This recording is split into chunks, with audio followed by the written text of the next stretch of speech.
selles toas, kuhu olid jüngrid kogunenud ülestõusmise pühapäeva õhtul, olid uksed lukus, sest nad kartsid. See tuba on nagu meie süda. Kahjuks on niimoodi, et väga tihti meie süda on ka lukus, kuigi võib-olla me ei tunne seda. Me midagi kardame. Ja toimub niimoodi, et me kardame väga tihti ja ei luba, et isegi Jeesus Kristus astuks sisse meie südamesse. Me kardame, et midagi toimub meiega. Ja võib-olla mitte päriselt vaenlasi, aga just midagi, mis on meie sees. Ja seoses sellega me ei ole vabad, tõesti vabad inimesed. Jeesus Kristus astub sisse. Ja vaatamata sellele, et meie süda on lukus, ta astub meie südamesse. Ta tahab olla keskel.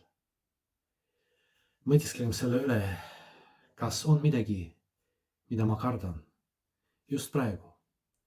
Jeesus Kristus tuleb minu juurde ja ütleb, rahu teiega, rahu sinuga. Ta teeb sinu jaoks väga palju asju, aga kui tuleb mingi hirm, kui toimub midagi minu elus, ma unustan seda. Ma mõtlen ainult sellest, mis on kõige tähtsam minu jaoks just praegu. Aga seda, mida Jeesus Kristus oli teinud minu jaoks varem, unustan ära.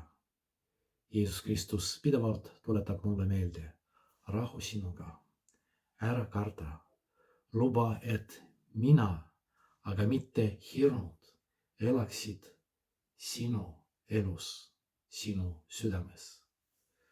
Mõtisklegem ka selle üle, mida Jeesus Kristus tegi meie jaoks meie eludes. Tänagem teda selle eest.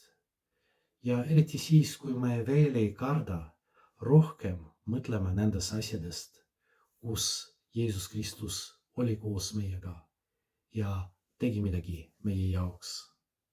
Las Jeesus Kristus valitseb meie südames, mitte need hirmud, mis ei tee meid õnnelikumaks.